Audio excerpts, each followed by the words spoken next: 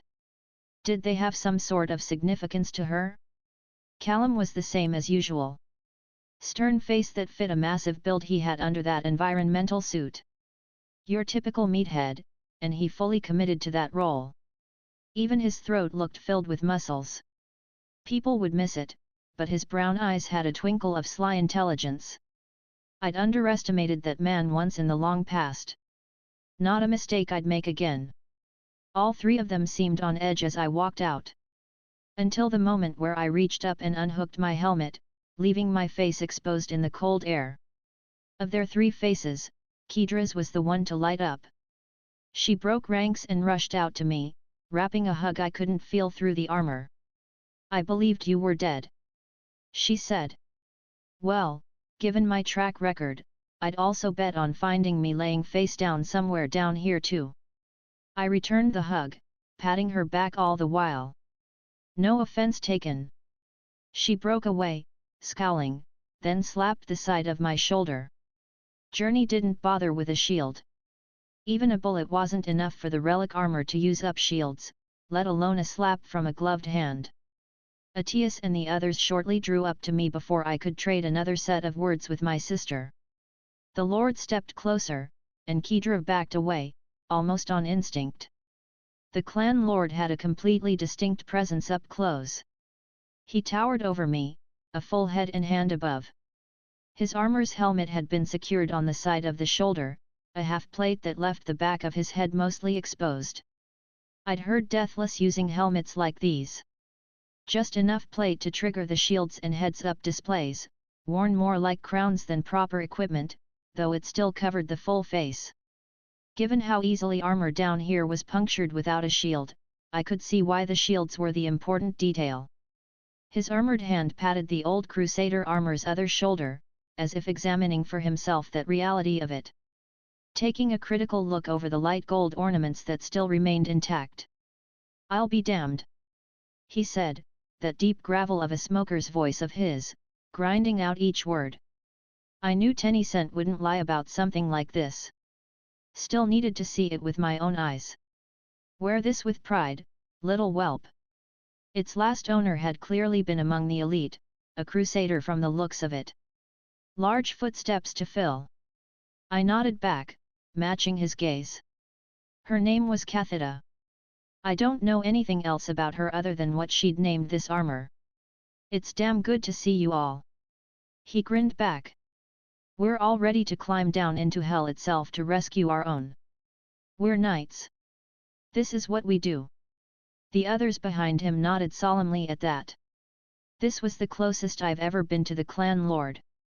I could see every detail of his face, right down to the stubble in his beard. His old eyes washed over me, searching.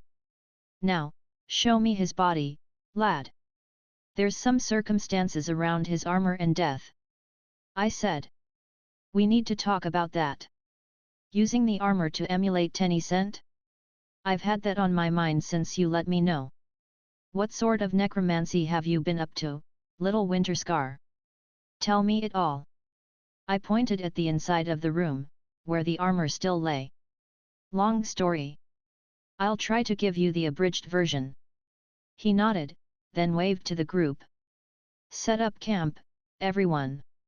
We'll remain on site for burial. We resume after. Eat and drink while you can. The fire team all began to unpack, setting up on the scattered metal tables and scavenging around the dead machine bodies. Atius and I both walked inside as I explained to him the strange events I'd seen. His face went from curiosity to shock, and then deep contemplation as I wove my tale. And you're sure the lights you saw floating off of him were blue? A cold blue? Atius asked. My nod was all the confirmation he needed. Do you know what exactly happened? I asked him. To that, he shook his head. Some parts, I have sound theories. Other parts no. You need to understand, this is the first I've heard of someone unlocking the administrator accounts for an armor. That part is a mystery to me. I do have a handle on the occult, however for us deathless, it's more instinctive. Only the warlocks are able to reliably use the occult to empower objects. As for my kin, our abilities are more direct. That pulse against reality, on the other hand, I'd seen it before. I carry it on my belt, you could say. He glanced down at Father's body. One of my brothers discovered a technique on his expeditions down. An ability to empower his blade for the next attack. He called it a soul strike. Discovered. He nodded. Has Tencent explained sanctuary points to you? Honestly? He might have, and I don't quite remember right now. I've been a tad busy in the meantime. You know, stress, panic, death, the usual. The clan lord softly smiled. I see you have a penchant for understatements. Further underground, the gods, or more likely the mites if you ask me, have set up pillars that ward away machines. Safe zones. If I touch one of these pillars, I gain access to a new spell or ability that pillar stores. I can't hold over 7, however. He drew out his long sword, though he didn't turn it on. My fellow deathless aside, I've seen that rip in reality before. I carry something similar right here.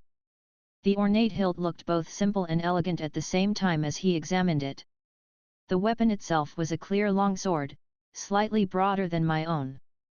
I wondered then, what sorts of enemies that blade had seen and felt. Breaker. That's its name. He flipped it and offered it to me, hilt up. I'll be taking it back after, of course. I can see you've got a sword of your own now, so I hardly believe you need to hold on to mine for long. He chuckled. That blade is quite valuable to me, and likely even older than I am. The moment I wrapped my hand around the hilt, I felt something. That soul sense again. The feeling that if I pushed slightly on the blade, something terrible would happen. And the understanding that I could.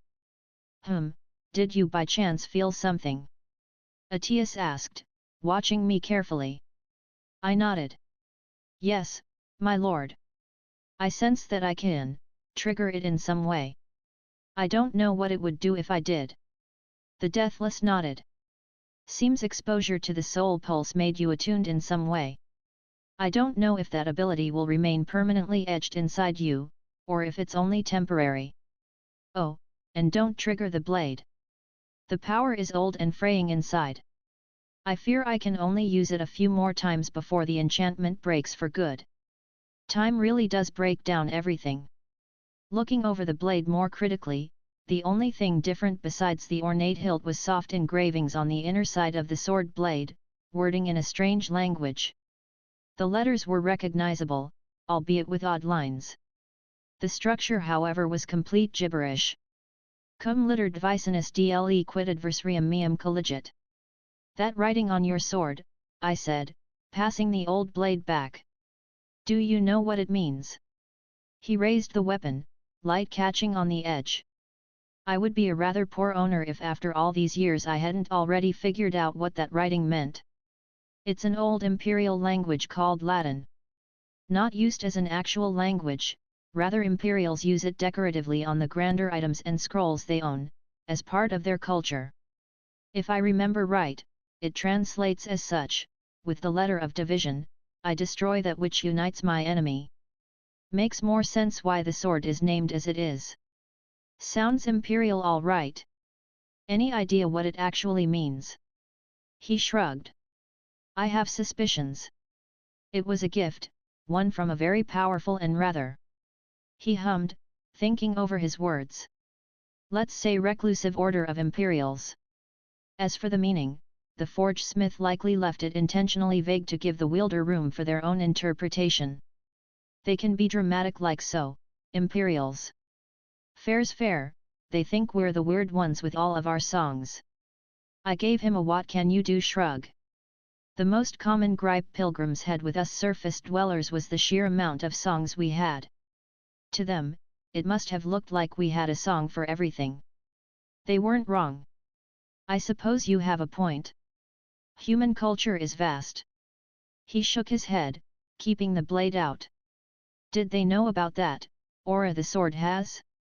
What does it do? I asked. I believe they didn't know about the blade's ability. To them, it could have simply been an artifact of the goddess they kept in their vault. Until I happened to touch it. After that, they become convinced the blade had been forged for me. He shook his head, smiling. That part is a story for another time. Of the blade's true ability, my fellow deathless I spoke about earlier demonstrated what this kind of enchantment can do. When he imbued his weapon, it could cut beyond the physical world for the next strike he did. I believe Breaker has a more permanent version of that ability infused into it. The clan lord's long sword flashed blue, active as he swung down on a table, dividing it in half.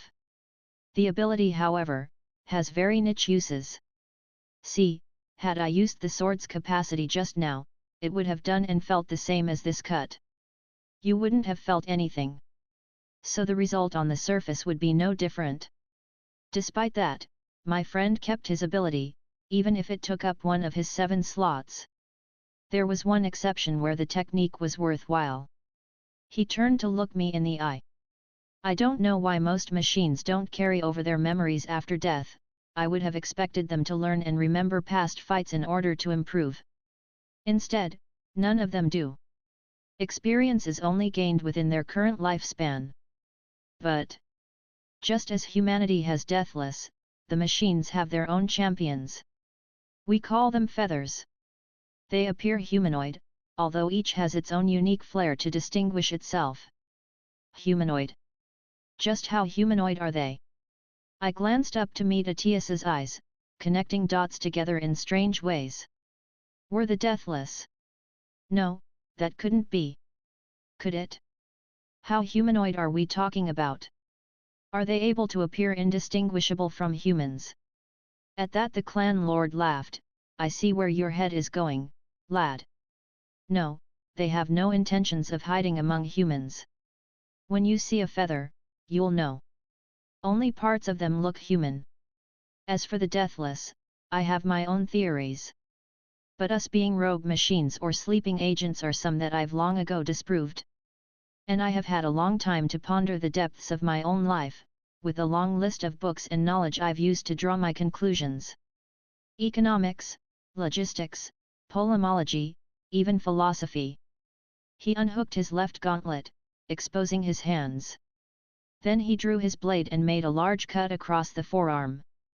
Blood leaked from the exposure, immediately pooling down across the raised arm. It was deep red, closer to black. As you see, I bleed just like everyone else. As far as I can tell, I both behave and feel human too. Look at the color of the blood, however. Far more black than it has any right to be. It doesn't freeze either. With his other hand, he wiped away the trail of blood, revealing completely unmarked skin where at least a scar should have remained. Rapid healing is a trait all deathless share as a baseline from what I've put together. So, darker blood, immunity to the frost, and rapid regeneration. Take a guess where that might lead.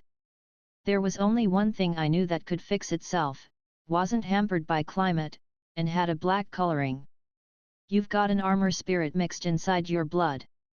The first theory I had, and all this time later, still the most probable theory. A variation of an armor spirit that doesn't tend to an armor at all, but rather made to inhabit a human. It doesn't speak either, the only voice in my head is my own. I have no control over it, it simply heals me rapidly through minor to serious damage. There are limits. There's plenty of damage that can't be regenerated, like decapitation. Deathless always return to life somewhere in the world nearby, and our bodies disintegrate on death. Like how the armor spirits consume matter. He nodded. Yes, lad. Exactly like that. The only hole in the theory, however, are the feathers. They're not stupid opponents. Far from it, they are our mirror match in almost every way. We can't kill them, at least not permanently. They can use the occult like we can, and it's clear they remember past fights and learn from them. And while the deathless seem to all be noble souls, the feathers are cruel and sadistic, reveling in causing pain above all else. They would have certainly adapted their weaponry to catch a floating armor spirit, or at least tried to experiment. Atius re-equipped his armored gauntlet slowly, taking his time as he explained the details. I'm still around, and so are my brothers and sisters through the decades and centuries. Therefore, the feathers must have failed. I suspect our spirits work differently than the armors in ways we don't have the tools to measure. And your friend, you said he kept that special strike of his for a reason? Does it sever a feather for good if he kills one? I asked.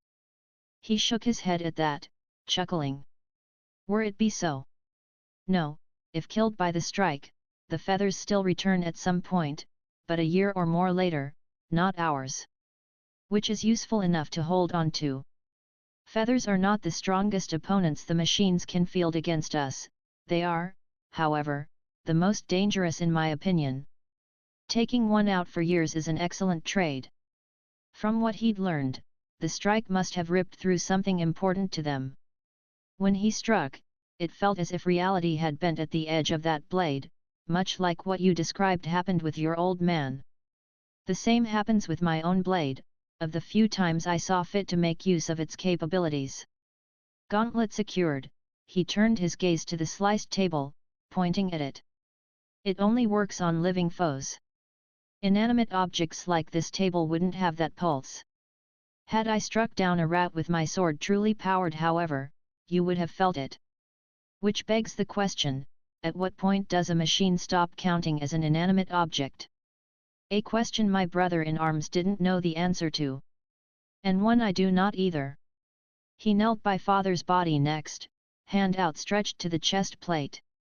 We're entering territory that isn't well understood, lad. I suspect the deathless and the armor spirits might have something in common. And here, this armor's spirit was mimicking your father's motions while his body still inside, less than an hour after his death. Likely too soon for the Lady of the Deep to ferry his soul away. Body, mind, and soul all separate but overlapping each other. That feels significant to me. Assuming there is such a thing as the soul. I still haven't found answers to questions like those yet. I shuddered at the sudden intrusive thought of my father returning as a deathless, with no memory of his trials or his triumphs. A blank slate where there had once been a life that went through struggle, desolation, despair, and ultimately resolution. It left an utterly bittersweet taste in my mouth, an anathema. If Atius noticed my thoughts, he didn't make a mention of it. I know little more than you do, lad. Or if any of what I've said connects to one another. And the armor refuses to reactivate this engram. Nodding, I gave him a demonstration. Winterscar, activate father's combat engram. The armor promptly spat out its usual response. Lord Atius remained quiet, contemplating the answer. Perhaps a set of external circumstances had to happen to allow it to bend the rules as it did? Or something changed in the interim between then and now. Maybe the armor only allowed it due to the dire situation. Danger inspires a lot more than peace. He rose and took a step back to the outside. Regardless, we'll conduct some experiments once we return. Let's put his body to peace for now and discuss this once we've returned to the colony. The man deserves at least that. He's done his time. With deft hands, I lifted Winterscar and followed the clan lord out of the house. All the relic knights had formed a semicircle around the perimeter, facing inwards, prepared for this moment. The scavengers and Kedra dotted the outer edge of the semicircle. The three eyed me with different looks. Kedra with her usual impassive eyes, Anka with thinly kept disdain, which, to her credit, had clearly dialed down compared to her usual look. And Callum with respect. I walked to the center and lowered Winterscar in their midst. Lord Atias stepped forward first, head bowed and watching the armor with a critical eye. The blood remained frozen on the plate, the last trace of a brutal fight. Sounds of a single sword being unsheathed filled the cavern. Atias had drawn his weapon once more. The four knights behind followed with their own motions, each taking off their helmet to the side and drawing their weapons out. Two took out knives, while the other two came from houses wealthy enough to own a long sword of their own. Those defaulted to their swords instead of knives.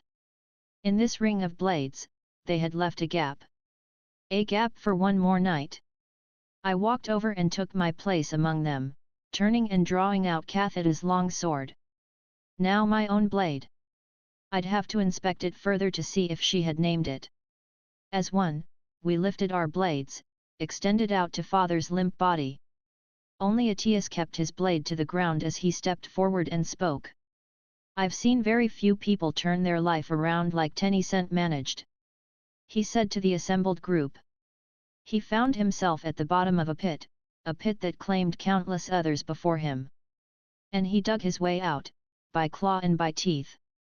What I say next might sound callous to you, Keith and Kedra. I hope instead, that it'll bring you some amount of comfort. It does for me. He turned his gaze up to meet mine and then looked to my sister. I strongly believe he's exactly where he needs to be, on a path to reunite with his wife. As far as I could understand the man, Tennyson has been waiting for this moment for a long, long time. Tell me, Keith, as the last one to witness his struggle, do you judge that he died on his own terms? I could hear metal knocking over the chest plates of all the relic knights, each using the hilt of their weapon. A sign of respect to the departed. I drew my sword down to the ground as Atias brought his own up to join the circle of blades. The question stayed in my mind, and I had to answer it seriously. Now that they had labeled me as the speaker of the dead, I was to judge his life. Did Father die on his terms? Did he die as a follower of the White? Did he die at all? I couldn't know. Death wasn't the end in this world, but only to a tiny few. Even if I give up, I still fight to the end, as all Exodosites should. His voice drifted back into my mind, the memory still clear and lucid. If I knew why, surely, I would have been a better man already. I know. I know why. I finally answered. He died as he lived. I stand as witness and judge him true of heart. My blade rose back up, signaling I had said my piece. Don't weep for him, celebrate him. Atias boomed. He would consider it a life lived in full and complete to the very end. That's all that I need to hear myself. He turned his gaze back down to Father's still body, taking a step forward. May your journey with the Lady O Death be a swift one, Tennyson. Rest in peace among the gods, and may you be reunited with family and old friends. Fire team, present blades. The clan lord lifted his sword high, then rammed it down into the ground, the edge glowing bright blue for a second. The rest of the knights mirrored his movements. All blades lifted to the heavens, then sank down into the ground in front of their wielder. A burial out on expedition. I knew what would come next. Atias began, both hands laying on the hilt of his sword, a slow tempo to his words. The first lyrics to the Song of the Dead. In life we served, the call of destiny. To live, to fight, to stay free of the blight. Until we reached the end. The rest of the knights joined in unison, unprompted by any command. O sea, O sea, O Lady of the Deep! O sea our hearts, and weep in defeat! A haunting melody, written right in our scriptures. The full accompaniment of everyone's voice had a quality of its own, becoming a deep timbre that resonated all around. No one's voice could be recognized individually, but the collective voice became something greater than the sum of all parts. The gods rose up and held the darkness back. And we, upheld the journey back. O night, O follower of the white! Go forth, and join the gods above! All of us sang, even the shadow song prime. And for that one moment, all animosity was left behind to give respect to one who had served the clan, right to his last breath. We sang each verse and each chorus. Soon, we reached the end of the song. All voices faded off, only Atias's was left. Beware, beware, the glyph of unity. His voice went low and soft, slowing to a complete stop. Beware, beware, that glowing destiny. Go forth, and be free. Chapter 40, The Mission We Came For. We have one airship remaining above for our return. I had planned to make haste given your father's condition. Atias glanced over to father's body, where Kedra knelt by. It went unsaid that we'd have more time now. The rest of the convoy would have departed already by now, or they couldn't have made it for the celestial flyby. Too important to miss. I'd seen Teed's maps before we'd left. I knew none of the gods were predicted to fly over this part of the world for at least another 2 weeks. We had one airspeeder and no way to refuel it. We're stranded. At that he chuckled. Not at all. Operation of scale, lad. A massive convoy has too many airspeeders to individually refuel. So we rely on the celestial flyovers to refuel the whole. A single airspeeder, different story. At my bewildered look, he patted my shoulder. Do the math, lad. How many power cells does one airspeeder really need to make a week-long return journey? Numbers flashed through my head. 21, add another 6 to cover an extra 2 days' worth of travel as insurance for possible issues encountered. Oh! That's a doable number to collect between our group. I mean, there wasn't a lack of enemies walking around with those power cells. Atias patted my shoulder. You've got the right idea. We're far, but not that far. The cost in power cells is within our means to collect. Not suitable for a full expedition of airspeeders. Refueling just one is. I nodded at that. Made sense. Around me, a small camp had been set up. The rest of the knights were busy either loading a hover sled with power cells, or using the cells and dead bodies to repair their armor. Some sat and ate rations while they could, joined by Callum. If we're looking for more cells, Father and I fought a small army earlier. We can retrace my steps to find their bodies. If this small army of yours is the size I think it is, then we won't need to linger down here hunting for more. Now, I've come here to talk to you about parts of your report, if you're ready for it, lad. There's 2 details I need to confirm with you on. I gave him the go-ahead, and he went right to it. First, I've tried to retrace your steps to unlocking the administrator account for my own armor and found no solution. Once I input and failed the 3rd password attempt, the armor closed off all access. The other knights report the same. Are you sure there isn't any other step or action you omitted or forgot about? Even smaller details. I thought back at all the steps I'd taken. No, I told you everything I did. All the steps, as far as I could remember them. He nodded at that, frowning. I suppose we can review the video footage back home and then try a more detailed and methodical approach. Human memory is fickle. I've heard all I needed to know about Winterscar armor for now, but you haven't told me more about this artifact you recovered. He pointed at my belt. Have you done any more experiments since the initial probing? I shook my head. No time. I haven't tried to crack into the logs either about what this priority 1 artifact means, or was used for. Have you seen it before? The clan lord shook his head sadly.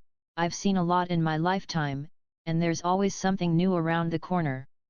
Like what happened with Tenny Cent. This would be one such item to add to the count. Allow me to see it.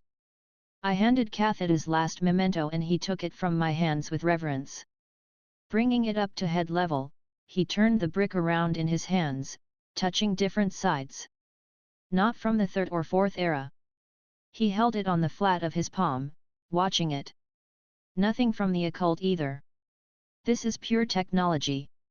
Seems closer to the relic armors, perhaps built in that same lost era. That's only a speculation on my part, intuition. It doesn't feel made or designed by humans. He flipped it around in his hands a few times, touching the different buttons and testing it out. A crusader owned this previously, which means the Imperials had access to this somehow. Possibly a relic from their vaults? Those are only given to their strongest ranks. Had to come from the lower levels then. What has me curious is the circumstances you found this in. Why was it brought all this way near the surface? And with such a small force? Almost like they were sneaking past the machines with this. Do you want to hold on to this, my lord? I asked. To that, he chuckled. No lad, I'll not strip you of your fun. Finders, keepers, as the saying goes. I have a feeling you'll uncover more things than I ever would, given your current track record. He pushed the object back into my hands, letting go once I had a firm grip. The priority, of course, will be to return it to the Crusaders. First chance we get, I trust we won't have any issues when it's time to let go. I gave him a curt nod. No way am I going to call down even worse luck on myself. And the logs, sir? He gave a shrug. Not my speeders, not my snowfield. I'd advise we follow the spirit of their wish and hand the logs over to the first pilgrims that make it up to our clan.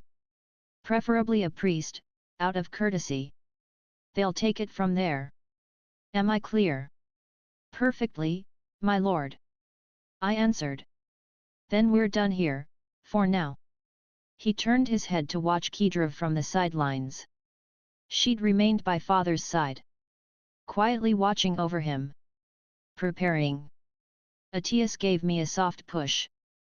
It's time for your sister to join our ranks. I've held you up long enough. While the others are busy stripping the dead of their cells, you should be by her side for this.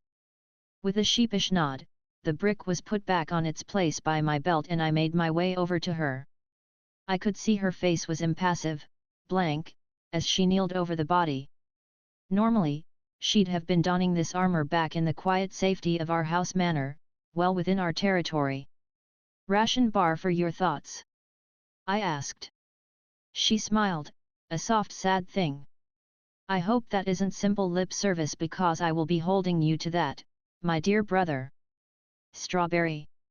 No worries, I'll find a way to weasel out of it later. So? Thoughts? After a pause, she spoke. I wasn't sure the armor would end up in my hands. He trained you past what a normal scavenger would get, that detail always confused me. I suspected he intended to give you the armor, or else why all the extra training? Life makes for strange reflections on the ice. I said. For what it's worth, I think he was training me for a very different reason than being a relic knight. He never told me anything about the underground before. That's the real evidence this armor was always supposed to be yours. I shrugged. Most signs pointed that he would leave it for me, yes. But there were still inconsistencies that I couldn't rule out. Details that didn't quite fit that story. She sighed. I feel dread, inheriting this. It comes with a heavy burden in a lifestyle I don't idolize like my friends had. I've looked into it deeply before, I've done my due diligence. Tell me about it. Not quite like the stories show it to be, owning one of these things. How are you faring? About him? She stayed quiet for another moment, likely mulling it over. I knew him when he was someone different. For years of my life, I believed if I took care of him and stayed at his side, he would eventually just wake up and come back to us exactly as he was before. The sort of naive dream of a child. I never really outgrew that. Kedra sighed, shaking her head. It was a shock to me when he came back like a stranger. An obvious one. In a way, to me, he'd died a long time ago, so now all I feel is numb. Or perhaps, as he would probably word it, I am in shock and will only process through everything later. Anka stepped behind us, her hover sled active and loaded with a few dozen power cells already. Winterscar's. I've brought my sled to carry his body. I turned to thank her. She gave a scoff in reply. I suppose condolences are in order.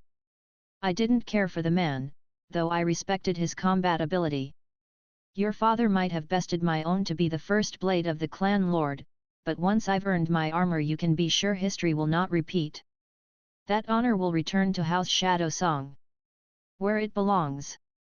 The past half-day, death itself had hounded after me, and I'd been convinced multiple times I'd never see the sunlight again. But here she was, focused on things that seemed so trivial in comparison. It's somehow comforting to hear that, Anka. Thank you. I needed a bit of normality back after all this. The girl in turn seemed confused at my response, huffed, then stalked away leaving us alone. The underground must have been an ordeal for you, to be like this. Kedra said. I flashed her a cheeky thumbs up. Oh, it was the absolute worst. It felt like every other hour they'd attack us. And if they weren't already attacking us, they were certainly hunting us. Long story short, I don't recommend any tourism down here without booking a guide. The expensive kind, with guns. She tugged at that. I, for one, find that the natives down here can be charming. When they're broken down into pieces at my feet, possibly crushed under my heel. She gave a sigh, hair shaking as she moved her head. How are you really faring? Well, if you want to know, it's not good. I said. Gallows humor aside, I'm trying real hard to hold it together. Part of it is easier because almost nothing feels real anymore, you know? See enough terrible scrap shit and the mind stops processing things. I feel like I'm only doing the bare minimum while the rest of me is shut off. Like I'm only reacting now, not really in the moment anymore. I'm exhausted. Father's body remained still, unmoving. Reminding me again and again that he was gone. And somehow not gone at the same time. The logical part of me could understand what had happened, but the rest of me still didn't get it. I think the drugs are probably keeping me in a strange state. I'm a little worried what will happen when all of this, you know, actually sinks in. It partway did earlier, and I threw up in my helmet. She scrunched her nose at that. I doubt that was pleasant. I don't think I was lucid enough to really notice anything more than blowing bubbles into it before Journey cleaned it all up. And you? She undid the straps on her gloves, pulling them off one at a time. Combat is more than knowing when to attack and how to dodge. He taught me well on how to remain focused. I'm making use of his training even now. I have a duty to complete and we are not yet safe in the airspeeder. I'll take a second breath once I'm strapped in and we are away.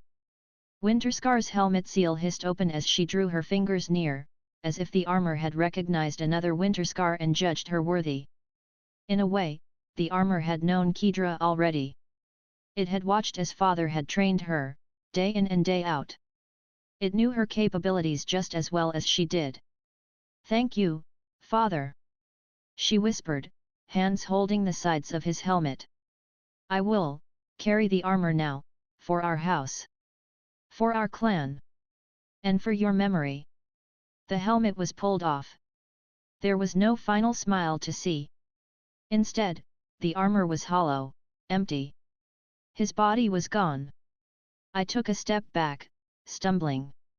Journey, what happened? No answer came.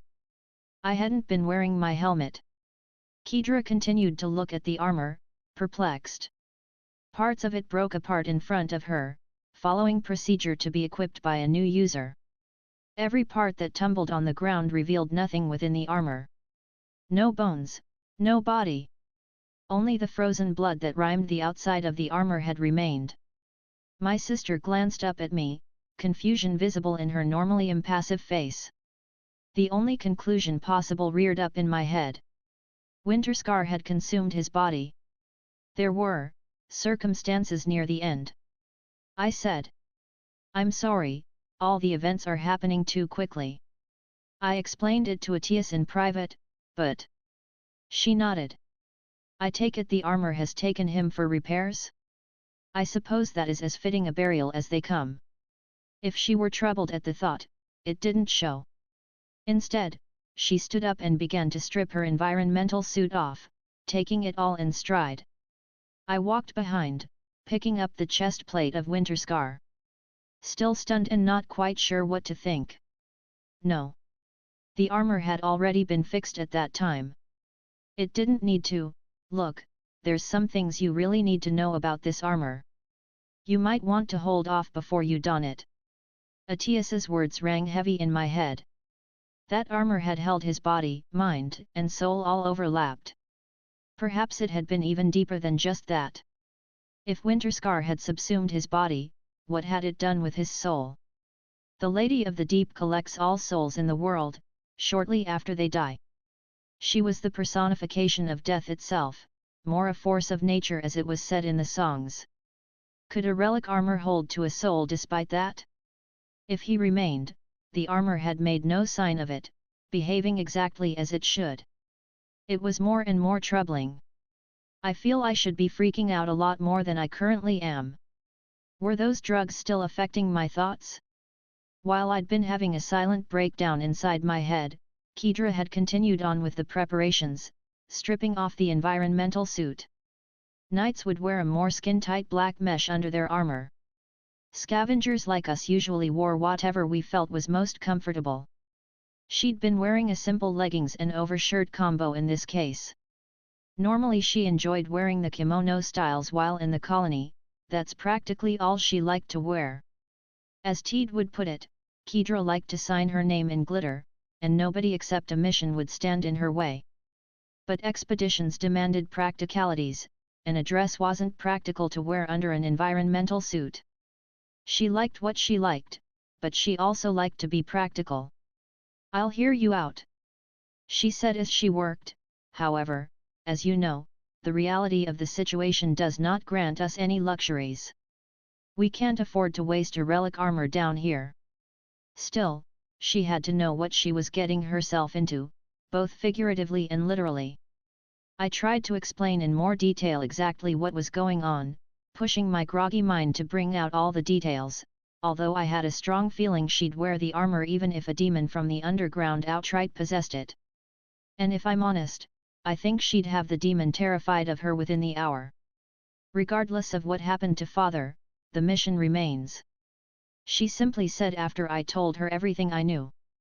I helped her don the plate, piece by piece, the same way Father had helped me don Journey. If she was more hesitant to don a haunted armor, she didn't show a single hint of it, only grim resolution. Wisps of black smoke were already dissolving parts of the armor, reshaping it to fit her height and frame. If Winterscar had a sense of shame, it certainly seemed to act like a dog with its tail down. It might have been my imagination at first, or random luck, but certain parts of the armor were being left untouched. The armor seemed like it was avoiding anything with frozen blood on it, dismantling all the other parts it could to work around that limitation. It became more obvious and decidedly not accidental with a closer look. I could even see parts of the armor nicked and broken, unrepaired only because blood coated the surface. Only the chest plate bust was impossible to avoid. Kedra needed the extra space. I saw it disintegrate the chest plate slowly, leaving the blood until the very end, reforming the whole into something fitting. A sleek triangular frame, with a short throat guard. The traces of blood were removed in the process,